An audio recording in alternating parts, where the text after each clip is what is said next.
Ano ba to? Papasok na ako ng simbahan tapos may tatawag agad? Sino ba to? Si Rian. Sagutin nyo nga. Mamaya na lang, papasok na ako ng simbahan ngayon eh. A-attend ako ng misa. Chat na lang kita mamaya pag tapos na. Sige, sige.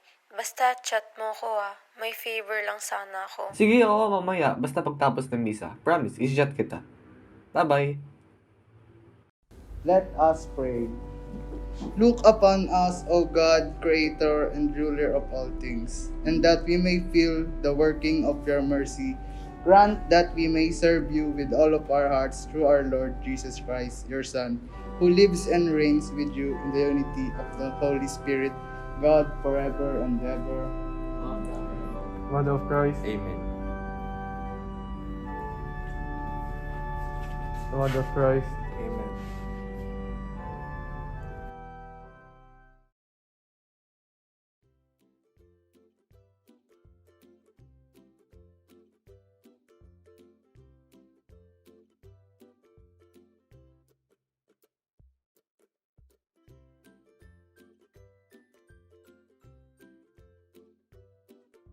Uy, nakita mo yung si Kuya, mukhang mayaman, no? Gusto mo dungkutan natin yan? Doon na naman tayo sa dukot-dukot na yan. Paano pag nahuli tayo? Hindi yan! Tingnan mo, mukhang mayaman. Nakakahiya Sayang naman. naman. Nasa harap pa tayo ng simbahan. Ano gusto mo? Magutom tayo? Ayun, no? Madali lang yan. Kita mo naka-sling bag. Madali lang nakawal. Yang, naka-dark blue na yan. Dark blue! Hindi ko alam yung kulay niyan. Tara na. Sige, sige na nga. Tara. Basta galingan mo yung pag-acting mo. Ay, gano'n na lang.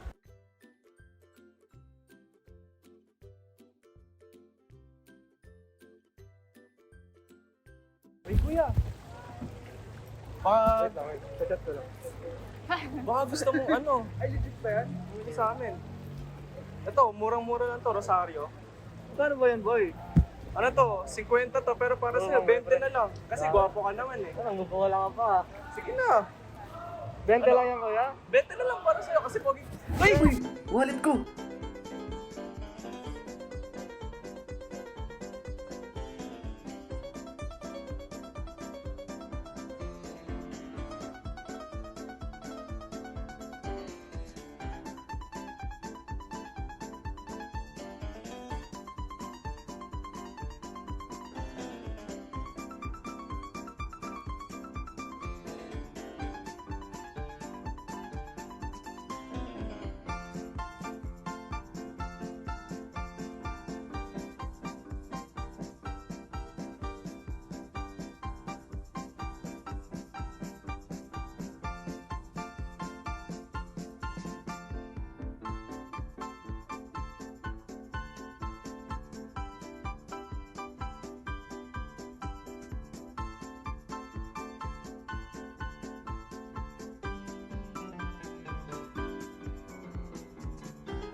Buti na muli mo, Father. Ano pa nangyayari ngayon? Kasi ito, pinabentahan niya ako ng, ako nagbebenta ng basta sa bebenta, tapos niloloko-loko pa niya ako. Tapos bigla nang dinukot nitong babae ko. Yung wallet ko, hindi ko lang nasa kanya na yung wallet ko eh. Alam mo, ikaw, ibalik mo yan sa kanya. Akin ang wallet ko. Tara, punta tayo sa simbahan. Mag-usap tayo.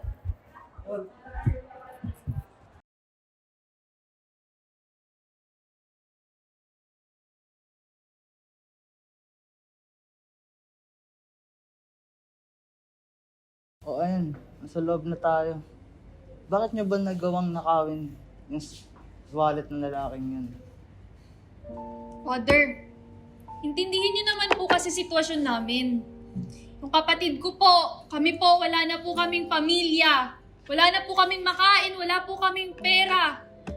Ang naisip na lang po naming solusyon kahit mali po, syempre po, magnakaw po ng wallet ng iba.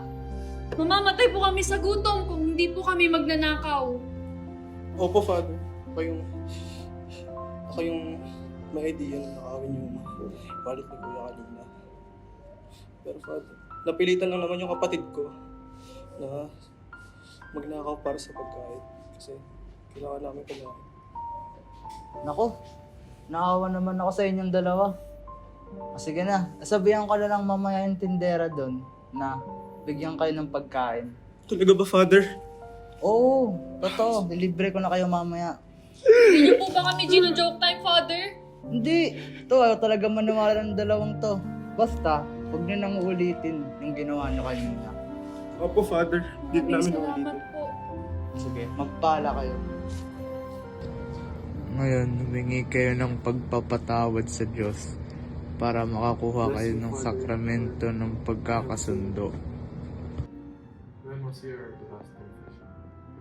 The last confession was when 3 years ago when I stole a wallet from a man. Confess yourself. Ayun nga mga kapatid, ang 8th commandment ng Panginoon galing sa chapter 20 verse 15, Thou shalt not steal.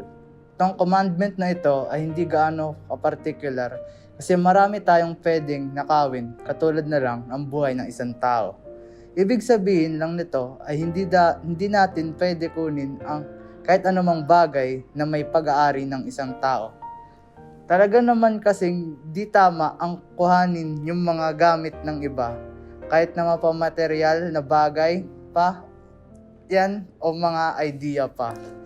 Ang ibig sabihin ng 8th commandment is respeto sa kapwa-tao kasi pinaghirapan nila yan eh. Dugot pawis nilaan nila para lang mabili ang isang bagay na yan. Ang Diyos ay nakakita sa lahat ng ginagawa natin, kaya huwag tayong magnanakaw.